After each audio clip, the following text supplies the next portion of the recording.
We're the Malta Eurovision Song Contest 2025, semi-final 2. That's the first time that Malta does 2 semi-finals. And with us now is a group called the Alchemist. They're consisting of 4 men and a lady.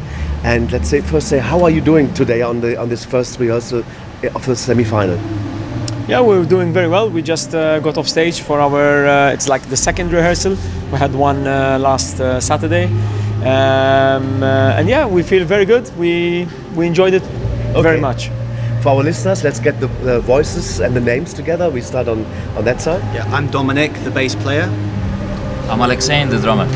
I'm Jonathan, the guitarist. I'm Rebecca, the backing vocalist and the keys player. And I'm Ben, the lead singer. The lead singer. Nice to meet you all, guys. So how did the name Alchemist come about? Johnny? Well, it started off with a totally different name. Like 7 years ago, it started off with Bearded Dragons. But we thought that the Alchemist brings together sort of the chemistry that we have between us, and I think we thought it was more fitting. Well, yeah, of course, if it's Bearded Dragons, the lady doesn't. Yeah, exactly. That is why they had to change the name. As soon as she came in, we had to change. How did you find each other for this project?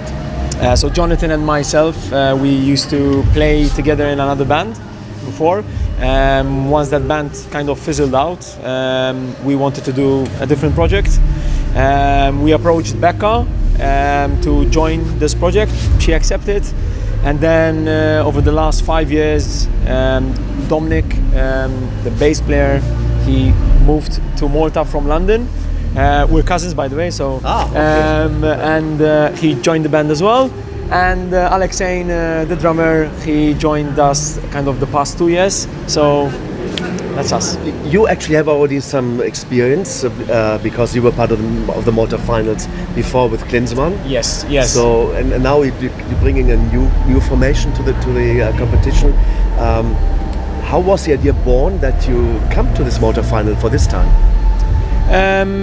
So we were looking at options of different platforms locally, of where we can kind of put ourselves out there a little bit more, and we discussed it. At first there was maybe a 50-50 kind of situation, whereas half of us said yeah, half of us said nah, and then maybe it was a maybe.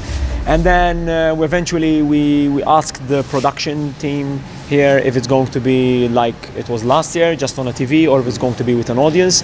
And as soon as they told us it's going to be like a full show, we said okay, so it's a nice platform. And yeah, I think since then we've been fully on board. And I think it must be very awful to do a concert or a performance in front of no audience. So I think it's good that they brought back the Malta finals in the way that we're used to it. What kind of music does the Alchemist do? Maybe you could tell us? I would say it's a bit of a pop, folk, very current music as well. So generally we play a lot of cover versions. I would say at the moment one of our greatest inspirations would be Miles Smith. In the past it was a lot of Mumford and Sons, but obviously music, it modernizes itself. So you have to move with the current times and update yourself with the way you play music. So I would say that is mostly our genre. Dominic, you are from the United Kingdom. I know you're the cousin now, we said that. But how do you feel to be part of a Maltese band in that sense? I love it. I mean, especially these guys are like my family. And moving over here was such a great transition. A much better lifestyle out here for myself. And yeah, I love the attitude that we all have. It's very much no egos amongst the band, and we're here to just make great music. And I feel like, yeah, we were uncertain about Eurovision, but once we found the song that we were going to perform, it really blends the kind of music that we do, but also something that the audience, the normal audience for Eurovision would appreciate as well. So once that happened, any doubts that we had about this competition, we were on board and ready to go. You haven't lost the British accent, no. so you have to work on to get the Maltese accent. Depending on who I talk to. Exactly. But yeah, I need to learn the language for sure. Yeah, nice. Have you followed the Malta Eurovision previously? For you, for instance, from personally, UK? not for Malta so much. It be more the UK, but it wasn't something that personally I followed a lot. But coming over here, it's such a big platform. Yeah. Everyone talks about it. Everyone looks forward to it. So I was really excited to be part of it. Do you have any favorites from the Malta Eurovision Song Contest of the past? Get some names? We do, yes. Maybe, not maybe, actually, the Busker. 2 years ago. 2 years ago as well, yes. And I think everyone In my has its own. opinion, yeah, More Than Love. Yeah, for me More as Than well, Love for by me. Christian Moira is also a very nice song. Yeah, Same. I love More Than Love, and I also like Keep Me in Mind by Mike Spiteri. I mean, obviously obviously in Malta, kind of we have Chiara and Ira Roscoe, who have kind of put us out there so much, and Mary Spiteri when they, the third place and the second place. So yeah, I think. And for the biggest bearded dragon there? Ira Roscoe, 7 Wonder. Okay, so that's nice. So, are you planning to do more after the contest here, to stay together and have more music, gigging out? For sure. Maybe not only Malta but also outside. Yeah, so actually the past 2 years we've been traveling a bit for gigs that we get hired for. So we've traveled a few times to Germany and Czech Republic and the Netherlands. Private stuff, private gigs. But yeah, after Eurovision we have a couple of songs lined up over the coming year. We're like, one of them is, let's say, halfway, and the other one is still a bit far away. But the idea is that we release a song just before summer, and we're working towards releasing our first EP hopefully sometime next year. So Wow. We haven't talked about the song yet that you have in the competition. Let us know about this. Maybe. Yeah, sure. Yeah?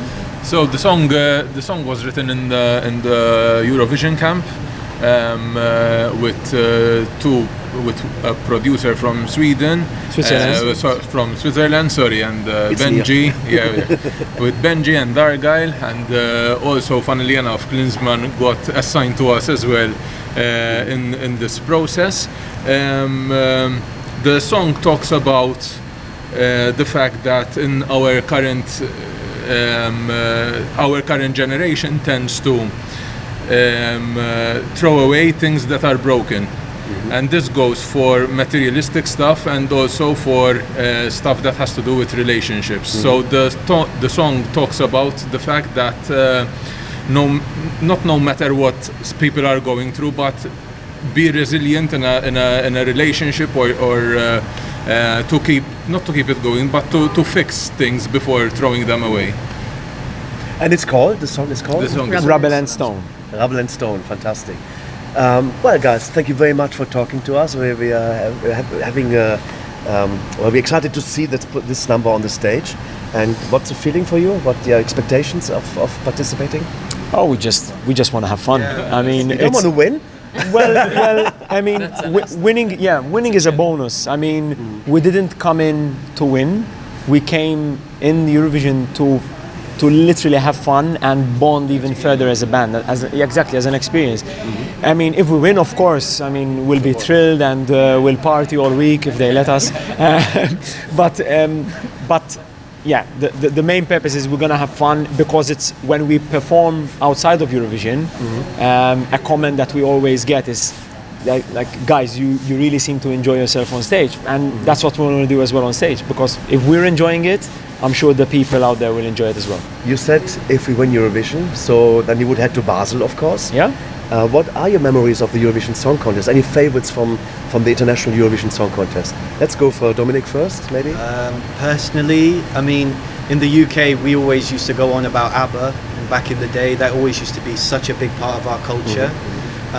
But I'm not familiar with the Maltese side, or I didn't watch it so much growing up, and now being around it, like, I'm definitely going to be following and enjoying for sure. You're injected now with the vibes of Eurovision. You're exactly. following it It's not completely. such a big thing for the UK general public, we find, but here, It's huge. you know, It's yeah, been we've huge. got a lot to catch up on. And for the longest bearded dragon in the group, what's your favorite Eurovision entry? Arcade. The song Arcade. Arcade, Yes. For me, it's the same because we were discussing it earlier as well. Duncan Lawrence. Mine is Euphoria by Loreen. Oh, you almost look like her. You got the long hair. as Thank well, you. I love a really.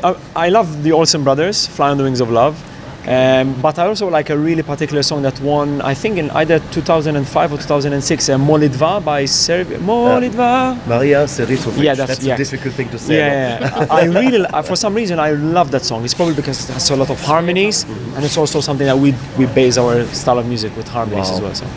We look forward to see you on the stage on semi-final 2 and then of course on the final as well. It is The Alchemist and Rubble and Stone. Yes. Thank you very much, guys. Thank you very much. Thank you so much.